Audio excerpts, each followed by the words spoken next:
Halo rekan-rekan semuanya, para pekebun dan petani alpukat dimanapun panjenengan berada. Ini saya update perkembangan tanaman saya rekan-rekan yang ada di dekat rumah.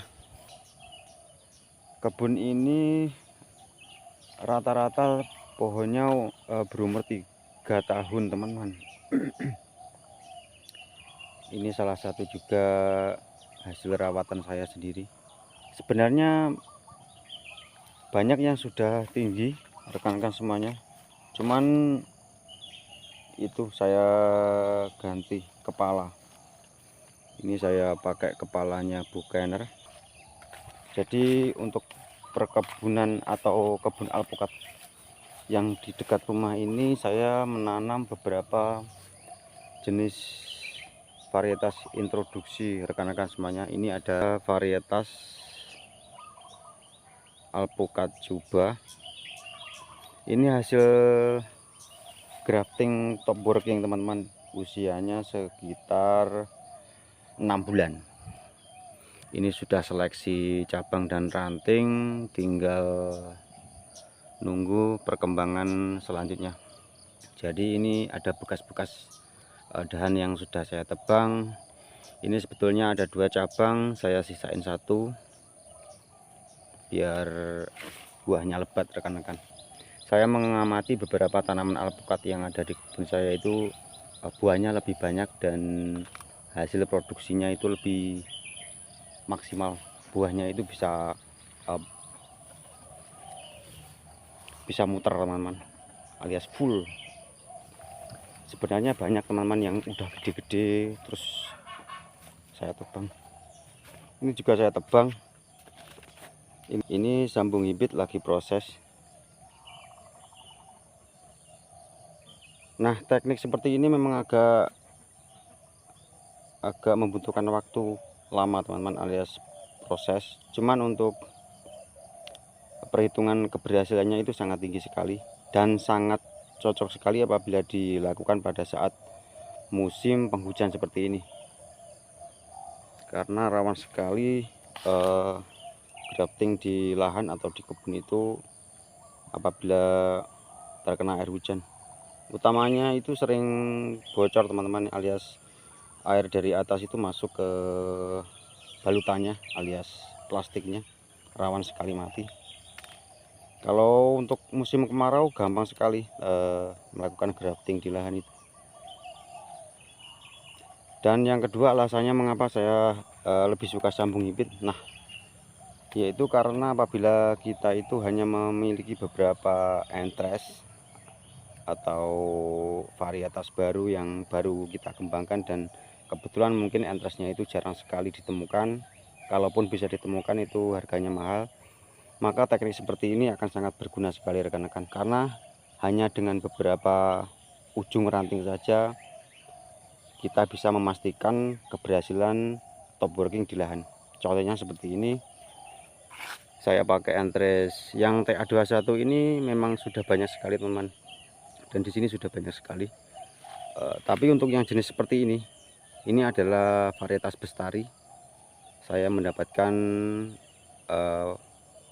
bibit ini dari Batu Malang, dan kebetulan pas bibit bestari ini datang, bibitnya itu sangat kecil sekali teman-teman, sangat kecil sekali. Lalu saya itu himpitkan di sini, dan setelah 1 bulan seperti ini. Ini sudah saya potong bibitnya, di sini sudah saya potong karena ini sudah mandiri total. Dan untuk perkembangannya bisa dilihat seperti ini. Dulu bibitnya masih kecil sekali dan progresnya sangat bagus, dan untuk ranting-ranting ini nanti bisa langsung dikembangkan atau diperbanyak lagi teman-teman. Ini juga salah satu varietas lokal Niki. Ini juga hasil top working teman-teman. Kebetulan yang ini cuman ada 1 batang belujur ke atas, jadi saya openi atau saya rawat 2. Di situ ada 2, nanti ada batang 2 batang. 2 batang. Yang ini juga alpukat Miki, di situ ada Miki juga.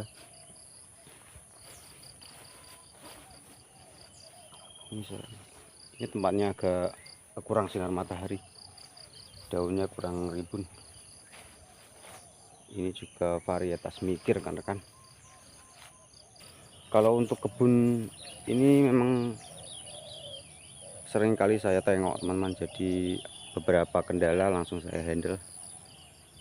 Oh ya teman-teman, sambil kita jalan-jalan, saya ajak panjenengan semuanya lihat tanaman-tanaman saya. Sekalian saya ajak sharing betapa pentingnya merawat daun alpukat teman-teman. Jadi jangan sampai kelewat, pas merawatnya itu jangan sampai terlambat, sebab satu kejadian saja kita teledor nanti bisa berpengaruh terhadap produktivitas buahnya teman-teman. Saya sudah mengalami hal seperti itu, jadi setiap tahun itu saya selalu berbenah diri alias koreksi, bukan cuma sekedar teori teman-teman, karena saya juga merawat kebun, jadi saya harus lebih hati-hati. Jadi seperti itulah kuncinya. Nah teman-teman, sebenarnya saya membuat saluran ini karena saya juga pekebun alpukat. Saya ingin sharing kepada panjenengan semuanya tentang tata cara pengelolaan tanaman alpukat, baik itu penanganan penyakit dan juga beberapa metode-metode untuk perbaikan tanaman alpukat. Jadi seiring perkembangannya waktu, nanti kalau panjenengan terjun ke dunia perkebunan alpukat, pasti juga akan terus bertambah pengetahuannya rekan-rekan. Prioritas utama yang harus diminimalkan yaitu serangan kutu putih. Kutu putih itu sangat bandel rekan-rekan, jadi sekali dia nemplek atau nyerang itu cepat sekali dia berkembangnya, dan nanti juga akan berpengaruh terhadap kualitas bunga dan pentil buah alpukat. Jadi begitu ada attack atau serangan kutu putih itu harus segera dipadamkan. Ini juga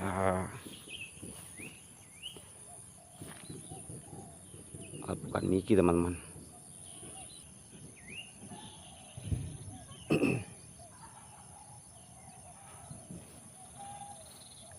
Tanaman ini usianya 1,5 tahun teman-teman. Pertumbuhannya sangat bagus, bongsor sekali.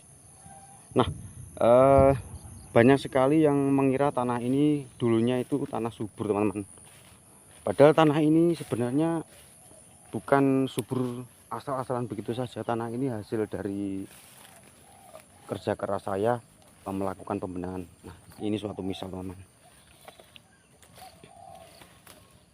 Di sini ini adalah tanah atau kebun milik tetangga. Ini batasnya. Coba akan saya perlihatkan kontur tanahnya.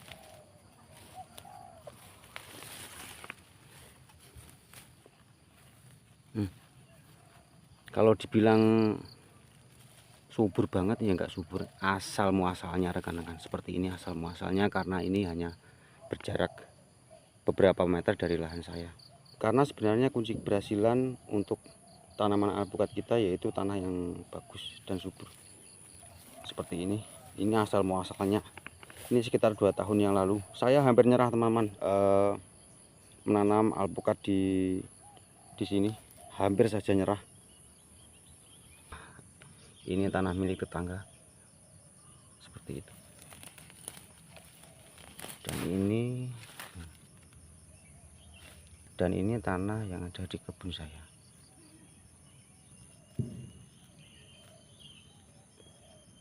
Tanahnya berubah menjadi agak hitam atau menghitam karena banyak sekali karbon yang saya masukkan ke dalam perkebunan saya ini teman-teman.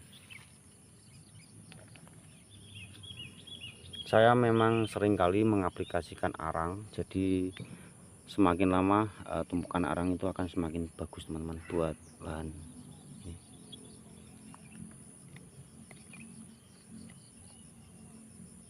dari tahun ke tahun dia akan semakin bagus kondisi tanahnya. Selain menetralisir serangan jamur juga sangat bagus teman-teman. Memang sudah saya buktikan sangat bagus. Ini pertumbuhannya 2,5 tahun, hebat sekali, lebat, subur. Memang untuk alpukat yang ada di sini, yang ada di kebun ini, pertumbuhannya sangat bagus. Selain saya aplikasi arang, saya juga aplikasi kohi, terutama kohi sapi teman-teman, karena di sini saya juga pelihara sapi. Jadi kotorannya itu langsung masuk ke dalam kebun sini. Ini alpukat Mickey. Mungkin di tahun ini dia akan berbuah rekan-rekan. Untuk kebun yang sudah berbuah, yang sering saya bikin konten itu, sekarang lagi proses pembenahan tanahnya kembali teman-teman. Saya dibantu rekan saya juga.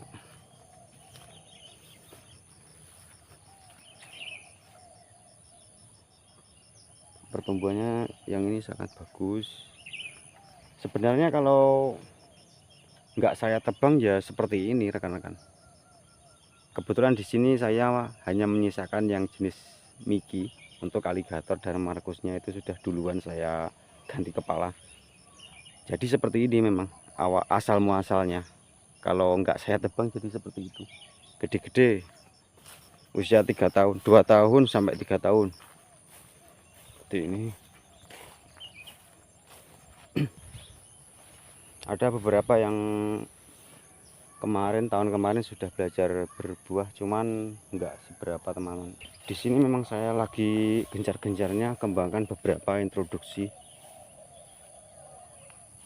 Ada Cuba, ada TA21, Banir, B7, terus Kayangan, ada beberapa lagi rekan-rekan. Usia 1 tahun, ini tanam agak lambat,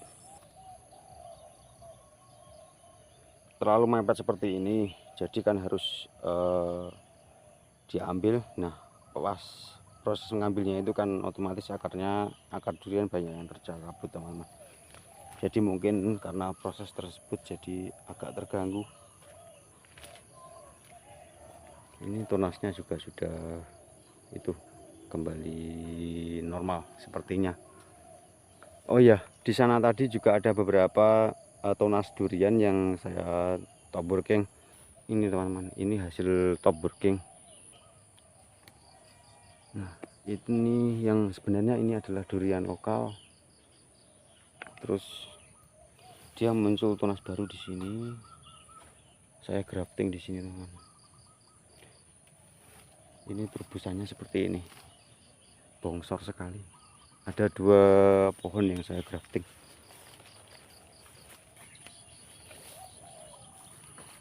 Ini juga hasil top working.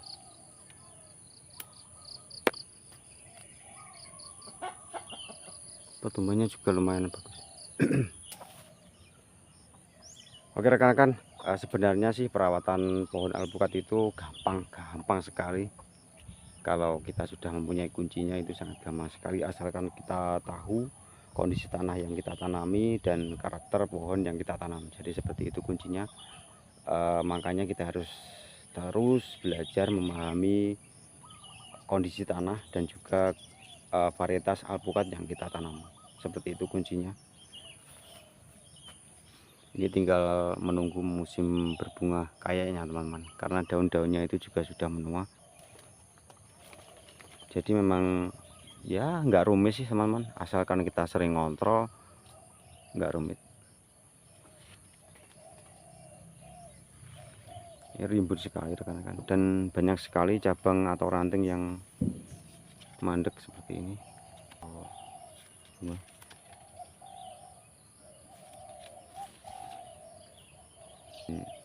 Jadi seperti itulah rekan-rekan kehidupan sehari-hari saya jalan-jalan mengelilingi kebun. Semoga video ini sedikit menginspirasi panjenengan semuanya bagaimana cara berkebun alpukat, dan semoga ada sedikit manfaatnya. Sekian dulu, nanti akan saya update lagi perkembangan tanaman-tanaman alpukat saya. Terima kasih.